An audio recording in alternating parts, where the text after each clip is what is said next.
Ini sangat ketat loh, nggak gampang.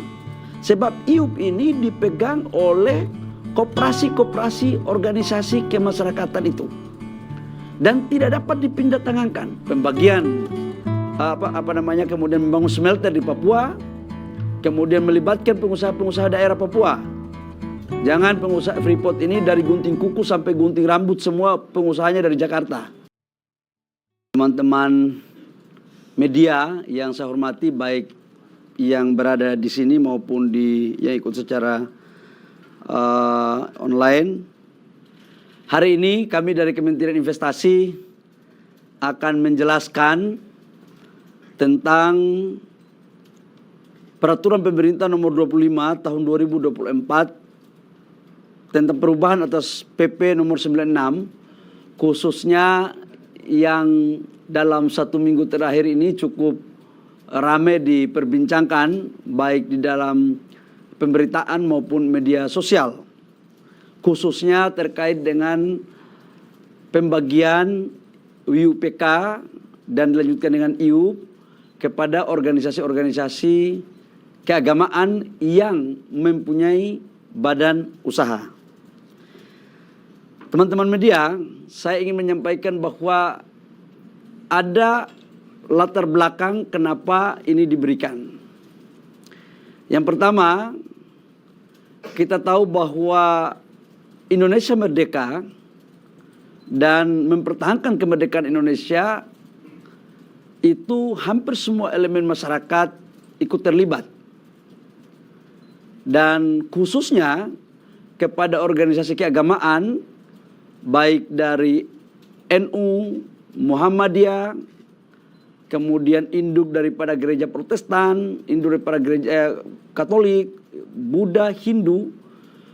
Dalam pandangan kami dan atas arahan Bapak Presiden, kontribusi daripada tokoh-tokoh ini atau organisasi ini tidak bisa kita bantah. Bahkan yang memerdekakan bangsa ini ya mereka. Kemudian agresi militer pada tahun 48 ketika kita diserang kembali oleh Belanda, yang mengeluarkan fatwa jihad itu oleh para ulama yang tergabung dalam organisasi keagamaan, khususnya NU dan Muhammadiyah.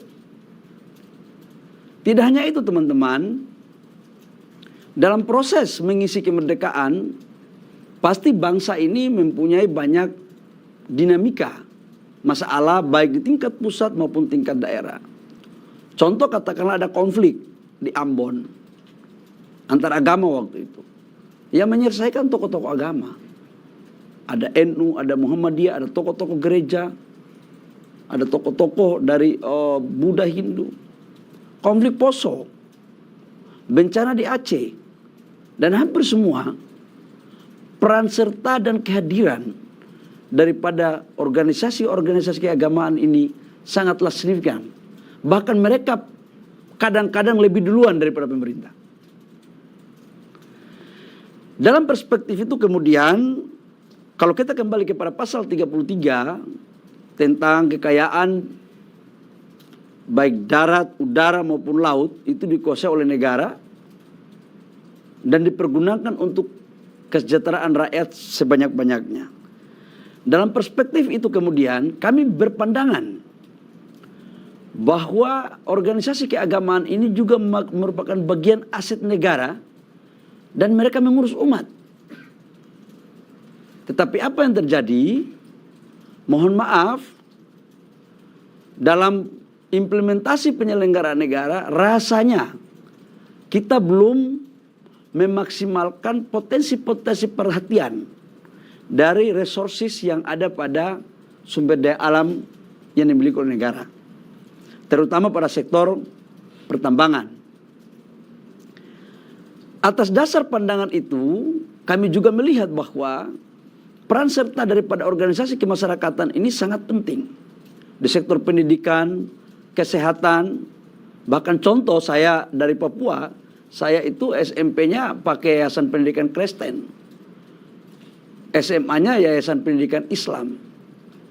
kontribusi mereka kepada pembangunan sumber daya manusia itu sangat luar biasa. Di Maluku, di Sulawesi, di daerah-daerah ini cukup besar. Muhammadiyah, NU itu cukup besar. Nah, kemudian pandangan Bapak Presiden menyampaikan bahwa IUP ini jangan hanya dikuasai oleh perusahaan-perusahaan gede, oleh investor-investor besar. Karena dalam berbagai perjalanan dinas Bapak Presiden ke daerah, menerima aspirasi juga tentang bagaimana organisasi-organisasi keagamaan ini juga diperankan. Tidak hanya sebagai objek, tapi juga sebagai objek. Itu aspirasi. Atas dasar aspirasi tersebut, maka pemerintah mencoba untuk mencarikan jalannya yang sesuai dengan aturan. Apa itu aturannya? Bahwa di dalam Undang-Undang nomor 3 tahun 2020, revisi terhadap Undang-Undang nomor 4 tahun 2009 tentang minerba, di situ dinyatakan di pasal 6.1 ayat J bahwa pemerintah berhak untuk memberikan prioritas kepada WUPK-nya. Itu ada di. Nah, atas dasar itu maka PP kemudian kita lakukan perubahan, di mana PP ini mengakomodir tentang pemberian WUPK kepada organisasi kemasyarakatan keagamaan yang mempunyai badan usaha. Tujuannya apa? Agar mereka ini juga punya hak. Emang pada saat negara sebelum merdeka dan pada saat negara bencana masalah, emang mohon maaf ya, emang investor, emang pengusaha-pengusaha ini yang mengurus rakyat kita. Orang meninggal duluan, organisasi keagamaan ini duluan yang sholatkan atau ibadahkan itu jenazah. Saya melihat dari berbagai dinamika yang ada, pasti ada yang merasa bertanya karena belum tahu tentang substansi. Itulah latar belakang. Yang kedua, dalam proses pembuatan perda ini, PP ini, sudah lewat mekanisme kajian akademis dan diskusi yang mendalam antar kementerian lembaga yang juga dibawa ke dalam rapat terbatas yang dihadiri oleh menteri-menteri yang dipimpin oleh Bapak Presiden. Kita tahu ratas itu adalah salah satu forum pengambilan keputusan untuk membuat keputusan yang mempunyai dasar hukum, exit terhadap persoalan, pintu keluarnya. Dan PP ini sudah diparaf oleh seluruh kementerian teknis, termasuk ESDM. Saya ulangi, PP ini sudah diparaf oleh seluruh kementerian teknis, ya, yang juga sudah diverifikasi landasan-landasannya oleh Kemenkumham dan juga telah mendapat approve dari Jaksa Agung. Jadi ini bukan main-main. Artinya apa yang saya mau sampaikan, Bapak Presiden pingin untuk ini retribusi. Jangan dikuasai hanya kelompok-kelompok tertentu. Dalam beberapa tahun terakhir saya mendapat banyak kritik. Kenapa IUP itu hanya dipakai untuk pengusaha nasional apalagi asing? Nah sekarang kita kasih kepada organisasi kemasyarakatan keagamaan. Yang kemudian nanti harapan kita hasilnya itu mengurangi beban dan sekaligus untuk menjalankan program-program keumatan, program-program kemasyarakatan, baik di pendidikan, kesehatan, sosial, ataupun bisa karena mereka kan langsung menyelesaikan persoalan-persoalan, mohon maaf, saudara-saudara kita yang belum mampu atau yang membutuhkan, mereka kan paling bergarda terdepan. Ini yang Bapak Presiden perintahkan. kepada kami. Jadi terus pasti ada banyak pertanyaan. Tapi kan organisasi kemasyarakatan nggak punya profesional di bidang itu. Ini pertanyaan-pertanyaan yang menurut saya teman-teman saya harus luruskan. Kenapa saya ini mantan pengusaha? Coba tunjukkan kepada saya mana perusahaan Republik ini yang tiba-tiba lahir pertama langsung dia kerja tambang.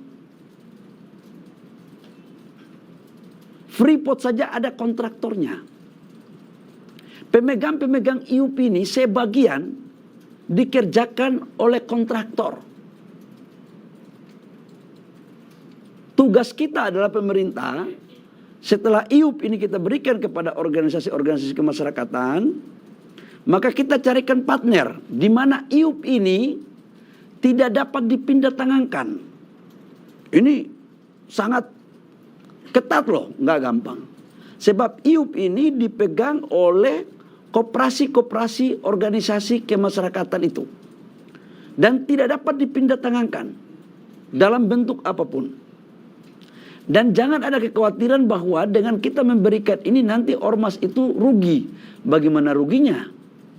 Nanti kita cari formulasi, kontraktor yang mengerjakan itu adalah kontraktor yang betul-betul profesional dan tidak boleh ada konflik of interest dengan pemegang izin PKP 2B sebelumnya. Jadi nggak ada moral hasrat di sini dan transparan. Kalau di beberapa negara-negara Eropa itu organisasi-organisasi gereja di Eropa itu mereka mempunyai konsesi. Nah ini memang barang baru. Dan ini adalah pikiran yang mulia, pikiran yang muncul dari hati, dan pikiran yang sehat, yang lahir dari Bapak Presiden, kemudian mendiskusikan dengan kami menteri. Jadi kami menjalankan apa yang menjadi pikiran besar dalam rangka redistribusi. Sekali lagi, ini kita lakukan dalam rangka pemerataan. Dan ini adalah prioritas. Saya pikir itu teman-teman. Dan ini WUPK PKP 2B. Jadi PKP 2B itu dalam penciutan, setelah penciutan dikembalikan kepada negara. Itu kan belum ada WUPK-nya. Itu kita dasarnya sudah bisa diberikan kepada organisasi kemasyarakatan, keagamaan yang mempunyai usaha. Jadi bukan contoh katakanlah, mohon maaf ya, contoh NU yang sudah kita lihat. NU mendapat, tapi NU membuat badan usaha. Jadi badan usahanya. Nah nanti dikelola secara profesional. Saya juga sudah membaca beberapa rilis dari pengurus besar Nahdlatul Ulama. Dan betul, mungkin kalau tidak salah minggu besok sudah selesai ya Pak Edi ya. Sudah selesai urusannya. Habis itu kita akan kasih lagi yang berikut. Yang jelas kami akan menawarkan. Sudah barang tentu katanya ada yang menolak. Ya ini kan kita memberikan kepada yang mau. Kalau yang menolak ya mau apa boleh buat. Berarti kan nggak membutuhkan. Kita memberikan yang membutuhkan. Dan itu pun dengan syarat-syarat yang ketat. Harus lewat memenuhi syarat-syarat yang ketat. Untuk itu dipergunakan dalam rangka mengurus umat. Yang jelas saya ingin menyampaikan bahwa landasan ini didasari atas dasar pemikiran retribusi. Dan untuk bagaimana organisasi keagamaan menjadi subjek dan objek dan sekaligus ikut pemerintah berkontribusi bersama-sama dengan pemberian IUP ini. Yang kedua, ini adalah sudah lewat mekanisme dan sudah ditandatangani oleh Bapak Presiden. Jadi nggak ada lagi pertanyaan-pertanyaan menyangkut hukum-hukum yang membuat hukum kan pemerintah dan DPR. Cantolannya di pasal 6 huruf 1 pasal 6 poin 1J yang kemudian diterjemahkan dalam PP. Dan sekaligus PP ini juga akan menjadi rujukan dalam rangka proses perpanjangan daripada PT Freeport Indonesia. Karena Freeport Indonesia sekarang sahamnya sudah 51% oleh negara. Jadi Freeport Indonesia ini bukan lagi Freeport asing, ini sudah Freeport Republik. Masa kita perpanjang kita punya aja susahnya minta ampun. Yang kedua, opsi daripada perpanjangan salah satu itemnya, kebetulan saya adalah tim negosiasi dengan Freeport, dengan beberapa kementerian teknis, termasuk Menteri SDM, Menteri Keuangan, Menteri BUMN. Kebetulan saya sudah melakukan negosiasi dengan Freeport. Dan sudah hampir 98% poin-poinnya sudah disepakati. Salah satu diantaranya adalah saham penambahan 10%, pembagian kemudian membangun smelter di Papua, kemudian melibatkan pengusaha-pengusaha daerah Papua. Jangan pengusaha Freeport ini dari gunting kuku sampai gunting rambut semua pengusahanya dari Jakarta. Kita pingin orang Papua di bawah tanah. Saya kemarin bawa presiden ke sana. Dan puncaknya nanti di 2035 itu masa produksi. Pasca 2035 itu produksinya turun. Dan untuk melakukan eksplorasi di underground itu membutuhkan waktu 10-15 tahun. Jadi kalau tidak segera diantisipasi sekarang, maka pada tahun 2035 maka tidak ada eksplorasi dan potensinya ya cadangan tidak lagi akan dihasilkan produksi. Kalau seperti itu siapa yang bertanggung jawab? Jadi insya Allah kalau sekarang kita sudah 51%, potensinya kita tambah lagi 10%, 61% milik negara. Yang sahamnya terdiri dari BUMN dan BUMD.